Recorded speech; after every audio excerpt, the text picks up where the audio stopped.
Siap. Assalamualaikum warahmatullahi wabarakatuh. Good morning, everyone. Waalaikumsalam warahmatullahi wabarakatuh. Good morning, Miss. Okay. warahmatullahi wabarakatuh. How are you today? Okay, this is Very good, Miss. Oh yeah, How good. about you? I'm Yeah, good, I'm great Miss. too. This day is so wonderful. Okay, this is our first meeting, right? Ini pertemuan pertama kita. Kalau kata pepatah bilang tuh tak kenal maka kata sayang. Mari kita kenalan dulu ya. Gimana? Mulai dari siapa yang mau pertama perkenalan? Ada yang mau coba? Mungkin dari Mbak Imalia bisa memperkenalkan diri. Okay. Good morning, everyone. My name is Imalia, and I'm from Metro Kibang. Thank you. You're welcome. And how about Bilkis? Do you want to try? Okay, Miss. I'll try. Assalamualaikum warahmatullahi wabarakatuh. Welcome. My name is Husnawati Mabel Kusliani. I'm from South Sumatra, but now I live in Bandar Lampung. Oh, now you live Bandar Lampung, right? Ya. Yes. Di mananya tinggal di Bandar Lampung? Di ini, Miss. Di apa tuh namanya? Lupa. Sebentar. Di Karanganyar. Oh, di Karanganyar. Iya. Oke, selanjutnya ya. Kalau Mbak Dian dari mana nih Mbak Dian? Dari Lampung Barat, Miss. Wah, jauh sekali ya. Kapan-kapan ajak main ke sana ya, Mbak Dian. Siap, Miss. Kalau ini Mas Fauzan bagaimana? Oh, nggak ada jawaban. Sepertinya Mas Fauzan punya unstable connection. Kalau Mas Nosa bagaimana? Apa kabarnya? Oh, sama guys. Jadi Mas Nosa sepertinya punya masalah koneksi ya. Terima kasih semuanya ya udah datang ke pertemuan pertama kita ini. Kalau misalnya nanti yang lain nggak bisa hadir, itu ini aja ya, chat pribadi ke saya, japri aja ke saya. Kita kan sudah ini. Oke, kita masuk ke materi ya. Please open your book about 205. Do you have book, right? E-book. Do you have the right book? The e-book, I mean, that I have given you in the WhatsApp group? Do you have you opened it? Okay. If you have opened it, now please open again at 204. I mean 205. Yeah, I mean 205. Okay, I will share screen first.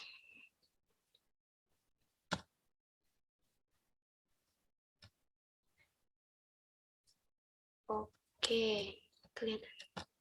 Oh, ini Mbak Mega baru mau masuk. Kita lihat Mbak Mega. Mbak Mega. Oh, masih connecting. Kita kenalan dulu ya sama Mbak Meganya ya.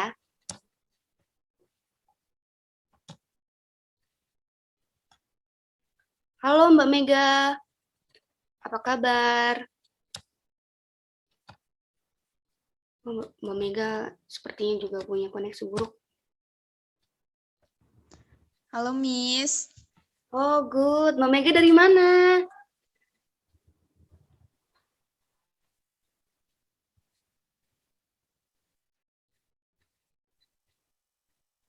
Mbak Mega dari mana? Perkenalan dulu ya Mbak Mega.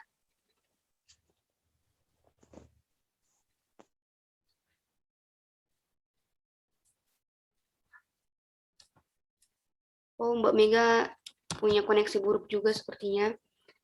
Kita ke materi ini dulu ya. Jadi pada pertemuan pertama kali ini kita akan membahas speaking to inform. Oke ya. Sebenarnya itu ada yang tahu nggak sih speaking to inform itu apa? Ada yang tahu? Oh, belum ada ya? Oke. Jadi kita tuh cari tahu dulu ya, what speaking to inform. We know that in everyday language, public speaking refers to the communication practice of a speaker sharing ideas with an audience primarily through speech. Jadi, hal yang mendasar dalam praktik berbicara itu, dalam kita berkomunikasi itu public speaking, terus ada speech, dan yang lainnya. Dan sebenarnya apa sih tujuan kita speech itu apa? Tujuan kita ngomong itu apa? Kan? Jadi occasionally a speech may be given to four ends. Oke. Jadi sebenarnya speech itu, ngomong itu, public speaking, speech in public, itu punya 4 tujuan. Tujuan yang pertama itu to inform, yang artinya memberitahu. Yang kedua, tujuan yang kedua itu to persuade, yang artinya membujuk. Terus di poin ketiga ada to entertain. To entertain artinya menghibur. Dan di poin terakhir ada to move audience to action. Maksudnya ini menggerakkan audience untuk melakukan aksi. Bedanya move audience to action sama to persuade apa?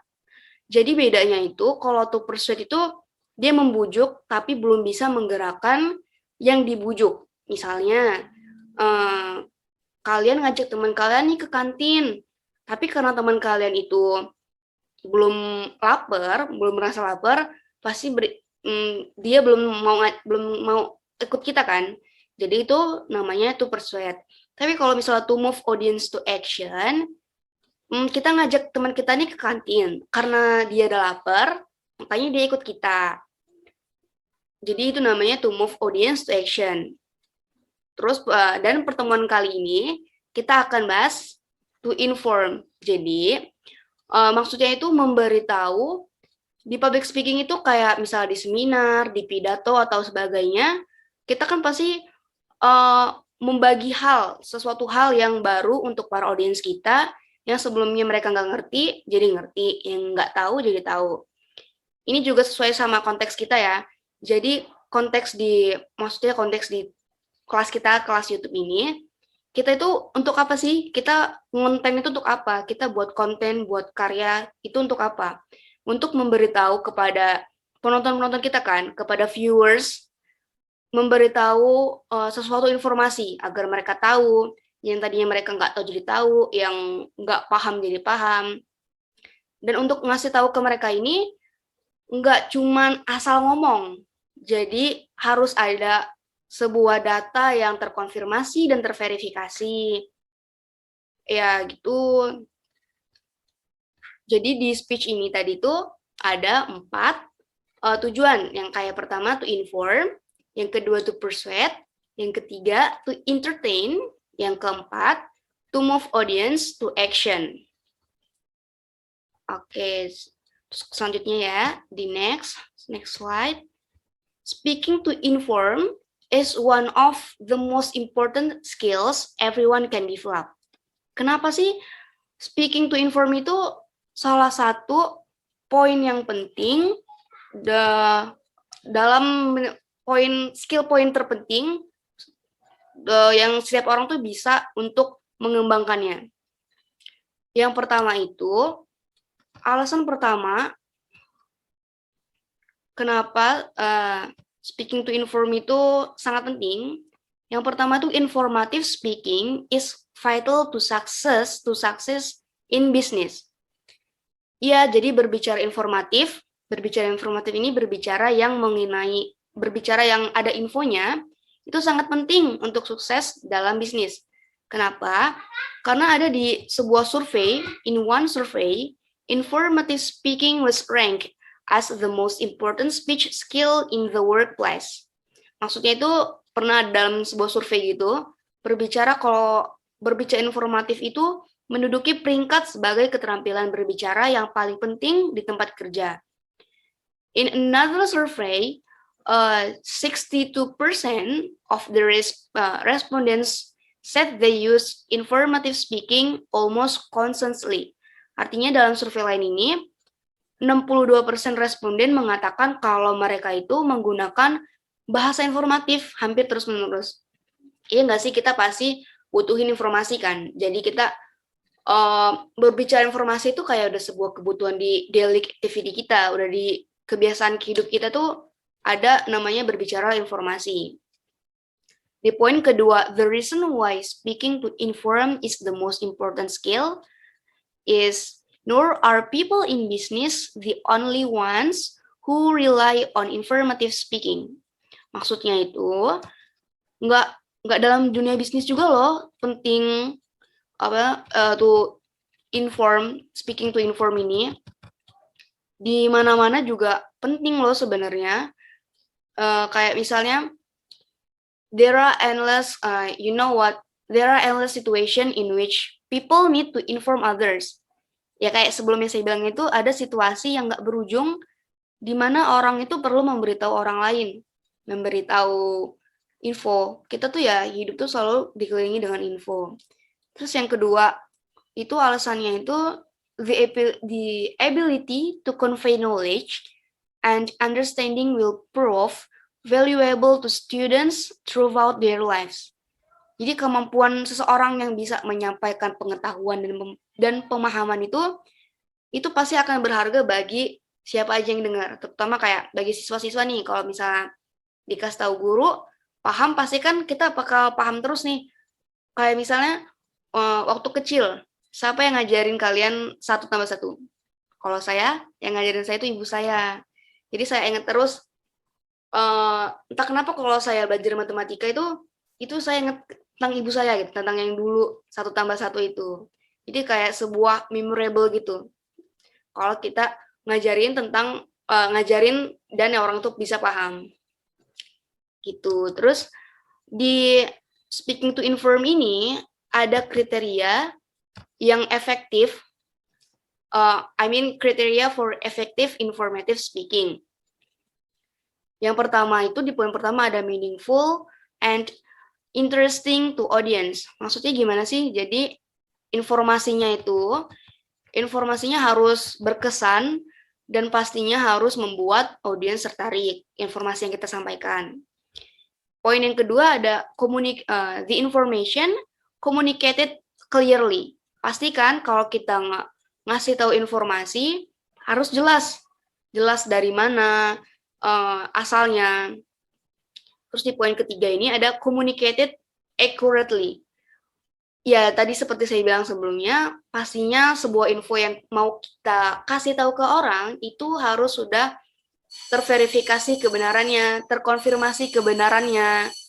Jadi kita itu saat membuat sebuah konten atau karya itu kita nggak asal ngomong. Kita tuh bisa dipertanggungjawabkan. Apa yang kita omongkan tuh, info yang kita kasih tahu ke viewers kita tuh bisa dipertanggungjawabkan karena infonya sudah terverifikasi dan sudah terkonfirmasi. Jadi bukan berita hoax yang kita salurkan, tapi memang benar-benar berita yang sudah up to date dan terverifikasi. Itu. Kemudian informative speech ini, speaking to inform ini bisa di-classified into 4 types. Oke. Classify informative speeches. Jadi yang di poin pertama itu ada some informative speeches are about object. Jadi informasi yang bisa kita sampaikan itu yang pertama tentang objek. Speeches about object ini kayak misalnya kita describing something, ya, describing something that is visible, tangible, and stable in form. Maksudnya gimana? Maksudnya informasi yang sesuai objek itu yang menggambarkan sesuatu yang tampak, yang kelihatan, yang berwujud dan stabil bentuknya itu. Kemudian objek ini juga bisa pindah atau hidup. Gitu. Dan objek ini bisa termasuk tempat, structure, struktur, animals, even people.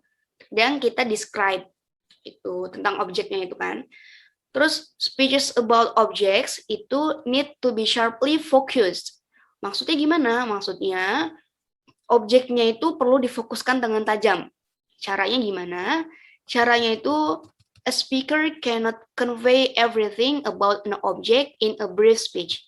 Jadi seorang pembicara, seorang pemateri itu nggak bisa menyampaikan segala sesuatu tentang suatu objek dalam yang singkat gitu. Jadi harus fokus gitu, nggak semuanya harus dikasih tahu. Satu poin aja, satu poin aja.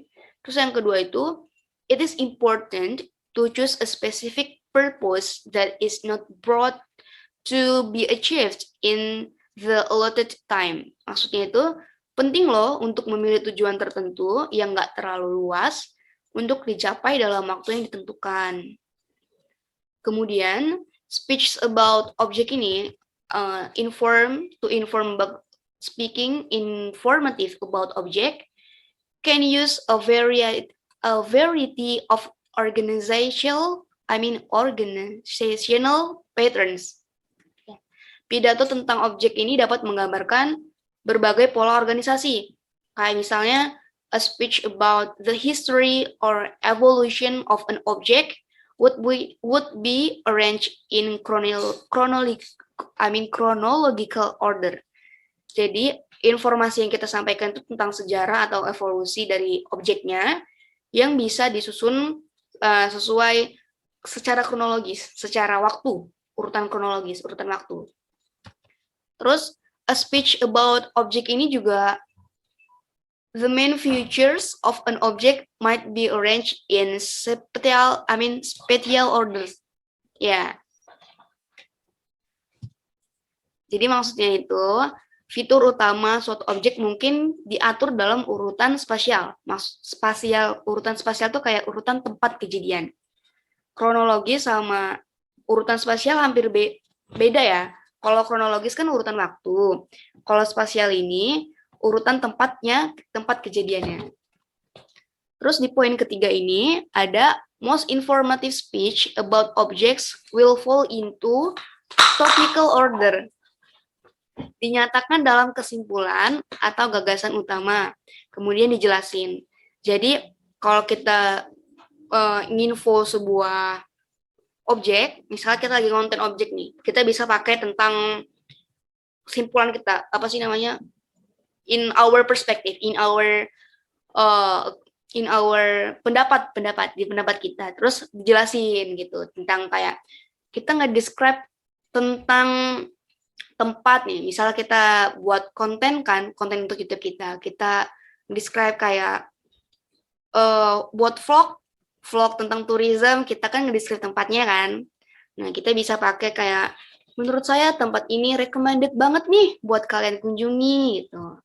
Nah, terus kita kenapa recommended dikunjungi? Karena alasannya karena tempat ini bagus, tempat ini Instagramable, ya kayak gitu. Terus di poin kedua, classify informative speech. Di sini ada some informative speeches are about processes. Ya, jadi informative speech atau speaking to inform itu ada yang about process. Proses ini tahu proses kan? Kayak proses itu a process is a systematic series of actions that lead to a specific result or product. Proses itu adalah serangkaian tindakan sistematis yang mengarah pada hasil atau produk tertentu. Terus, speeches about process juga explain how something is made, describing how something is done, or convey how something works. Jadi, speeches about process ini itu menjelaskan bagaimana sesuatu dibuat, bagaimana menggambarkan bagaimana sesuatu dilakukan, atau menyampaikan bagaimana sesuatu bekerja. Ya kalau kita misalnya mau buat konten tentang masak-masak, pasti kita butuhkan yang namanya a speech for a speech of process. Ya, jadi a speech of process itu yang tadi disebutkan. Dia itu menjelaskan bagaimana sesuatu dibuat, menggambarkan bagaimana sesuatu dilakukan, juga menyampaikan bagaimana sesuatu itu bekerja. Kemudian ada 2 jenis informative speeches about process. There are 2 kinds of informative speeches about process. Okay, the first type explains a process so the audience will be understand it better. Jadi jenis yang pertama itu kita ngejelasin proses yang dimengerti oleh audiens dengan baik. Terus the other type, jenis lainnya, explains a process so the audience will be able to perform the process themselves. Jadi di jenis yang kedua ini, suatu proses itu menjelaskan sehingga penonton akan dapat melakukan proses itu sendiri. Oh, ini udah banyak guys yang masuk, ternyata tadi belum ada yang masuk, sekarang udah pada yang masuk ya. Selamat datang yang baru datang, selamat datang yang baru masuk. Ini dilanjutin dulu ya penjelasannya. Oke, jadi penjelasan selanjutnya, speeches about processes often require visual aids. Maksudnya itu saat kita menginformasikan suatu proses, kita membutuhkan alat bantu visual. Kayak misalnya bisa kita pakai bagan, charts are an effective way to outline the steps of a process. I think. Ya, bagan itu adalah cara yang efektif ya untuk menguraikan langkah-langkah suatu proses. Misalnya kita mau buat konten tentang suatu pengajaran, maksudnya suatu pembelajaran. Nah, kita bisa pakai nih si bagannya, kita bisa pakai charts untuk menguraikan langkah-langkah suatu prosesnya. After that, in some cases, the speaker will need to demonstrate the step or techniques of the process. Ya, pastinya ya, habis kita buat bagannya, kita demonstrasiin, kita jelasin tekniknya, kita jelasin metodenya untuk dalam proses itu. Kemudian, speeches about process require careful organization. Maksudnya gimana? Jadi speeches about process ini explain step by step, are arranged in chronological order. Ya, jadi speeches about process ini menjelaskan langkah-langkah yang disusun secara urutan kronologis, urutan secara waktu. Kemudian speeches that focus on the major principles or techniques involved in performing the process are usually arranged in topical order. Jadi, kalau yang misalnya proses yang berfokus pada prinsip atau teknik utama yang terlibat dalam melakukan proses biasanya diatur dalam urutan topikal, urutan kejadian waktu, kejadian tempat. Kemudian, whichever method or organization is used, sebenarnya metode yang digunain tuh, metode apapun yang digunain, each step in the process must be clear and easy for the listeners to follow. Ya, jadi metode apapun yang kalian lakukan, pastikan si viewers atau listener kita itu, pasti viewers kita tuh paham metodenya, mengerti tentang metode yang kita ajarin, proses yang kita beritahu. Kemudian di poin ketiga tentang classify information speeches ini ada some informative speeches are about events. Maksudnya gimana nih? Maksudnya speeches about events itu can deal with any kind of happening or occurrence. Jadi speeches about event ini bisa jenis apapun yang terjadi. Kayak misalnya the occurrence may be historical in nature, ya bisa seperti kayak kejadian mungkin bersifat historis gitu loh. Misalnya kalian mau buat konten yang menjelaskan asal-usul sebuah danau, asal-usul sebuah gedung tua, bangunan tua. Kalau misalnya kalian punya genre horor di dalam YouTube kalian, dalam channel YouTube maksudnya, dan juga bisa si speeches about event ini the occurrence may be in everyday nature. Ya, kayak ini loh, daily vlog gitu. Jadi kan bisa dipakai nih di sini daily vlog ini. Ya, misalnya ya seperti biasa kegiatan kalian sehari-hari di-vlogkan seperti itu. Dan ini infonya harus tersampaikan dengan baik ya kepada viewers kalian. Kemudian, there are many ways to organize a speech about an event. Jadi itu ada banyak cara untuk mengatur suatu peristiwa itu. Kayak misalnya tadi itu kita recount the history of an event are arranged in chronological order. Jadi kita urutin dari waktunya. Misalnya kita daily activity.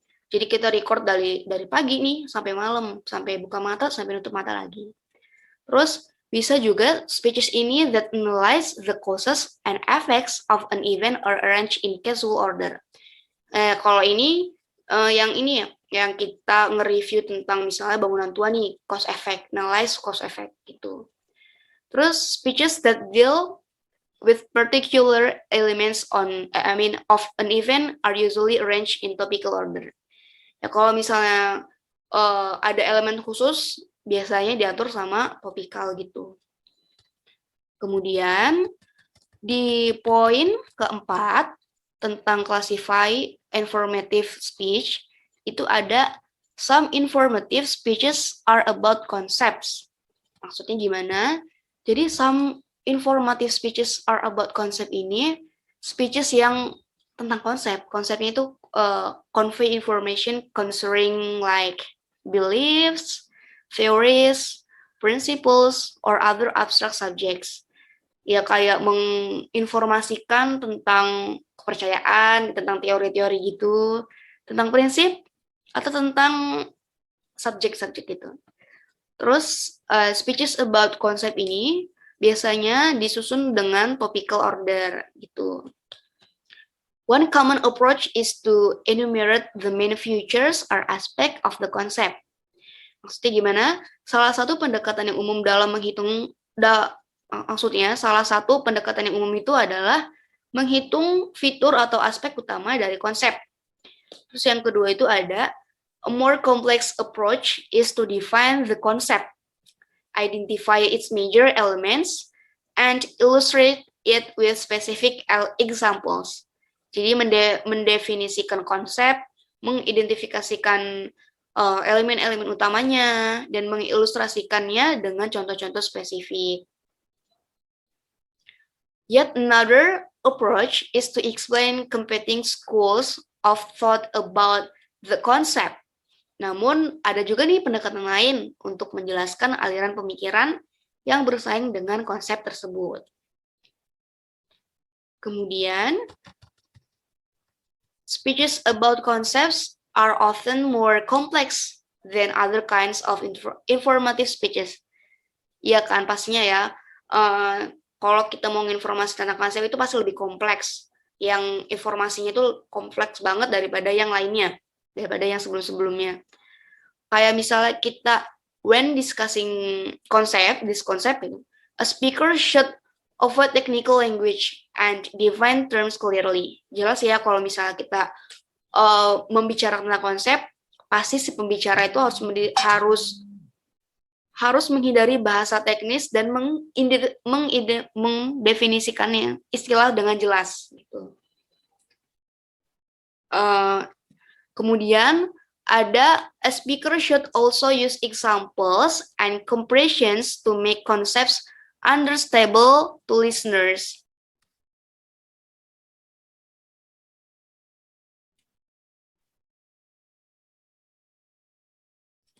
Next ada a speaker should also use examples and comparisons to make concepts more understandable to listeners. Iyalah ya, pastinya si pemateri itu harus menggunakan contoh dan perbandingan untuk membuat konsepnya itu dapat dimengerti oleh pendengar. Kemudian, poin selanjutnya. Poin selanjutnya adalah actually what's the lines dividing speeches about objects, processing, and events, and one concepts. Sebenarnya apa sih perbedaan dari speeches tentang objek, speeches tentang proses, events, dan concepts? Sebenarnya are not absolute, nggak mutlak. Kenapa? Kenapa perbedaan yang nggak mutlak? Karena alasan yang pertama itu adalah most topics can fit into more than one category depending on how the speech is developed. Ya, pastinya ya, sebagian besar topik itu bisa masuk ke dalam lebih dari satu kategori, tergantung kayak mana si materi ini nih si tema ini nih pengen dikembangkan. Juga alasannya itu kenapa are not absolute, nggak mutlak, karena alasan kedua itu karena the most important thing is that speakers decide how they want to handle a topic and then develop the speech accordingly. Ya pastinya ya, tergantung temanya bisa apa aja, tergantung kita mau menyampaikannya gimana, tergantung kita mau mendemonstrasikannya gimana. Jadi nggak ada perbedaan ya, nggak mutlak perbedaan antara keempat ini. Oke, itu adalah materi kita hari ini.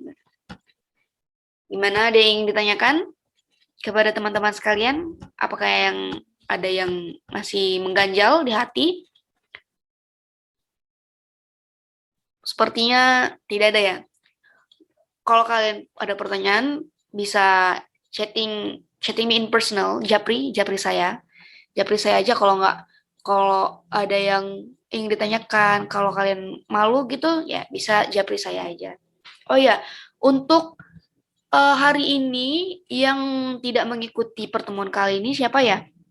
Tolong beritahu kepada temannya untuk menjapri atau chatting me in personal yang tidak mengikuti meeting hari ini. Kemudian untuk nanti PPT ini dan materi tentang ini saya akan share di WhatsApp grup kita ya. Tolong dipelajari. Kemudian kalian punya tugas ya, The assignment for today for the first meeting is sebentar.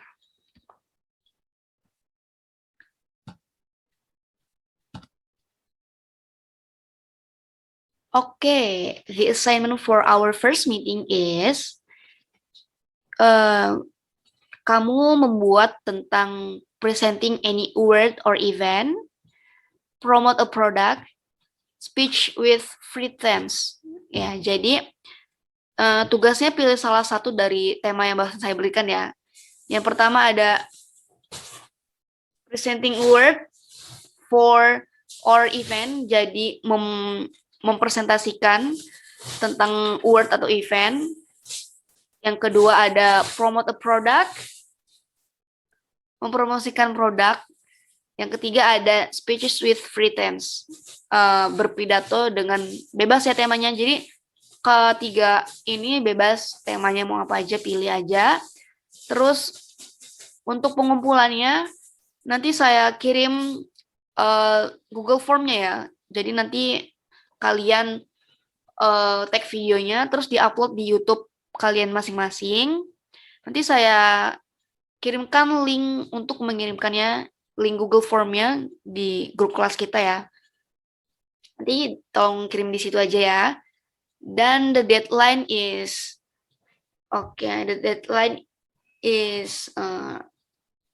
saya kasih waktu 4 hari ya untuk buat our first assignment. Saya kasih waktu 4 hari, jadi sekarang tanggal 26. Jadi the deadline or the due date of this assignment is on 30 June, 30 Juni. Jadi kalau bisa dikirimnya sebelum tanggal 30 Juni. Oke. Karena kita udah di penghujung pertemuan, saya mohon maaf bila ada kesalahan kata-kata yang kurang berkenan di hati kalian. Sekali lagi kalau kalian kurang mengerti, kalian bisa tanya ya. kalian juga bisa japri kok ke saya. Oh ya, dan untuk teman yang nggak hadir, tolong diingatkan untuk japri ke saya. Oke, sekian untuk pertemuan kali ini. Saya harap ilmu yang kita sama-sama belajar ini sama-sama berguna di dunia dan akhirat.